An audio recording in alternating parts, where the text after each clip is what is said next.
In this video, you're going to see us turn the truck from rolling with a motor in it to stripped down, painted, and now starting to reassemble. Just realized I never filmed an intro, so phone went now after a lot of work's been done. So for those wondering what's going on here, my transmission heat exchanger had a problem and it cracked one of these lines at the flange. And the easiest solution to get it fixed and on the road again was just to delete it by hooking the two together by getting rid of the heat exchanger. Which, since I've done that, I've noticed I've had much lower transmission temperatures. So I definitely think this is a good solution if you have higher trans temps and you have your heat exchanger still, and they're known to go bad. My stock heat exchanger rusted a hole in the side of it, so this solution helps. So today we're here for another YouTube video. We're gonna be pulling the motor out of the truck today. So we have everything pulled off. We have almost a bare block on this side, and then sort of the driver's side. Not really a bare block, but everything's going to be pulled for motor, transfer case, and trans is unbolted. Motor mounts are loose, so about ready to pull this thing here very soon. This is the rig we're using to lift the motor up. We're going to put chain pivot from these two hooks on the motor, on the head, and then something around back here. And we're going to, once it's in the air, I'm going to power wash the underside, and then we'll go from there. Well, it's not coming out. Let's see. Oh, it's this side.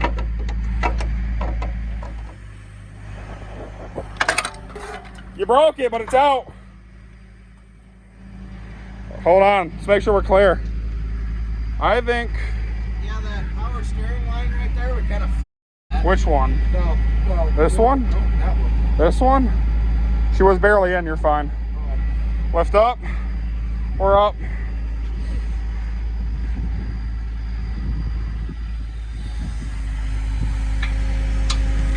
Stop.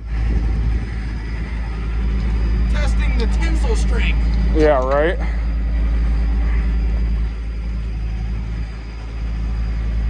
Yeah, we're not making ride.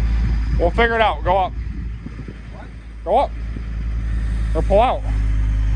So that's where the motor pulled last night. We got a lot done. We got both rear leaf springs off, which required me actually cutting the shackles, all the bolts of the shackles. All 6 bolts were seized, so new shackles coming for the rear tomorrow, it looks like. My new blocks came in for the rear. The U-bolts come in today. And then order the front lift. That'll be in Friday of next week when I'm filming this now. So leaf springs are off. Those need to be pulled apart, cleaned up.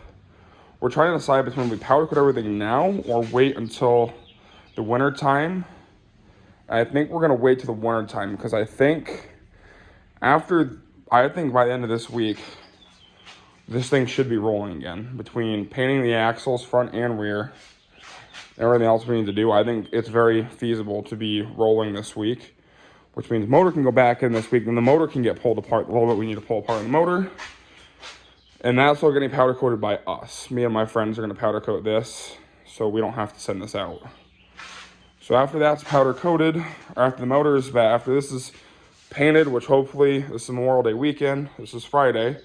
The goal is to get this thing whole shipped and painted by Monday, maybe Tuesday, then work on the axles, front and rear. And then once all those are in, or once those are done, suspension can go back on and we can get this thing rolling again so we can get the motor lifted back up, put in the truck. So right now on the front we have the shocks disconnected, the shock tower's off, track bar is disconnected, sway bar is obviously disconnected. Now it's just a matter of getting the pitman arm disconnected down there, pulling the shocks out from the bottom, and then the 4 control arm bolts, the uppers. We're gonna pull the uppers and then slide it out. That way I have something to hold on to when I'm pushing it around. Leave all the steering aligned or together because that's all gonna replaced. But if I leave it on, I have a good way to kind of help control it, keep the wheel straight. Well, aligned so they don't do some like crab walk where this one's like that and that one's like that, or vice, you know what I mean, in and out. So the problem we had yesterday pulling the motor is this motor mount here. This bolt will not come like out, so we had to unbolt the motor mount from the motor to get it. So we got to figure out what we're gonna do here down the road. Front third of the frame is primed with 2 coats of primer. Funny thing is, I was looking at it, the only thing you will see when it's done is from like here to here in the front.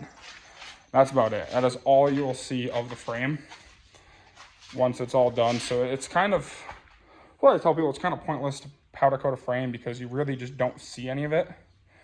But that's teach their own. That's their own decision, especially on these Dodges. You don't see anything on these Dodges. So, okay, so at this point we have the entire frame primered. Everything's got about 1 to 2 to 3 coats, but then where these coil buckets are up here, the areas you will actually see have 3, 4, 5 coats somewhere in there. So everything's got plenty of primer. And then tomorrow morning I should be able to start applying black and then clear coat. So we use Rust-Oleum Automotive Stops Rust Primer, and then we have Rust-Oleum Stops Rust High Gloss or Gloss Black, and we're using Gloss Clear. That's my clear coat. I think these 3 together should do a really good job making this frame pop, even though all you see is just that little bit by the coil buckets. So as far as primer, we used 6 cans of this primer here. Yesterday I was using a different one. I'm gonna grab one of those cans, show you that. Yesterday I was using this one. It's almost the exact same thing, just a different top. And then when I use these cans, I had to throw on one of these on the top from Ace. Or I got from Ace, it's just a Rust-Oleum thing. The top, it makes it a lot easier to control. Let me get it on there. Makes it a lot easier to control, and then you're just squeezing this trigger. It makes it a lot easier than trying to push this down the whole time. I mentioned the last clip, the material we're using to paint it black. She's now all black now, nice and glossy.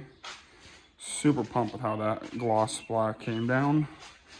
So let this sit for, I don't know, hour or so, and then we'll come out, slap some clear coat on it, and then we're gonna start wiring in all of the frame strips and rock lights that go on it.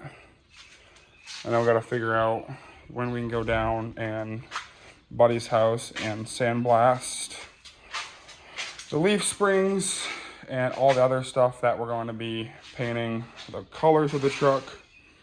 And we get those put on.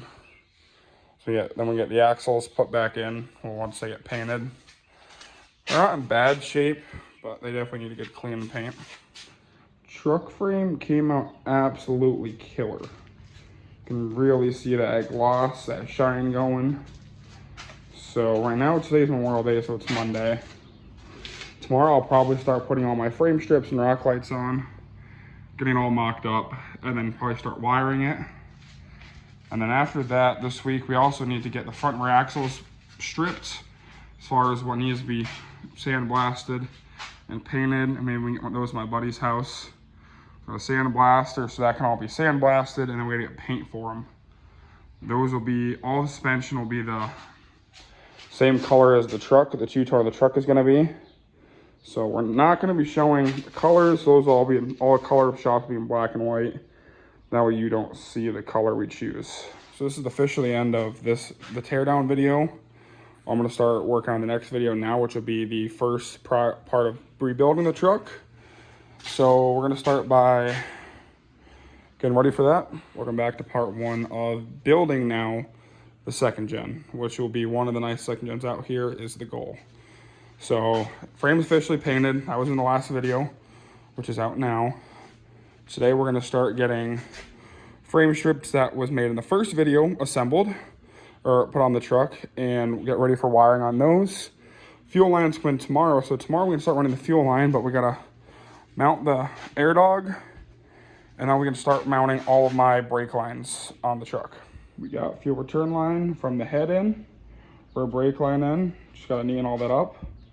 That's what that's gonna run. End of night 1 out in the shop. We got about 3.5 hours in. We have frame strips in, not wired yet, but in, back where they're gonna be. So we have all the sections along the whole way, and then we have air dog pump in with the wiring for both the fuel pressure sensor back and the air dog itself. Ran through the frame, up through this hole, and they're just ran there for now. That I can't do anything with until the motor's in now. So then we also have the fuel return line for the head, there, and we have the rear brake lines ran all the way to the back. And out back here, we have the harness, like I was saying, in for the rear taillights that we need to figure out how we're neatening up, because it's a lot of wire there for it to go from there to here and here. Like the taillights sit here. I don't need wire to get me all the way out here. So we'll neaten that up while we're at it.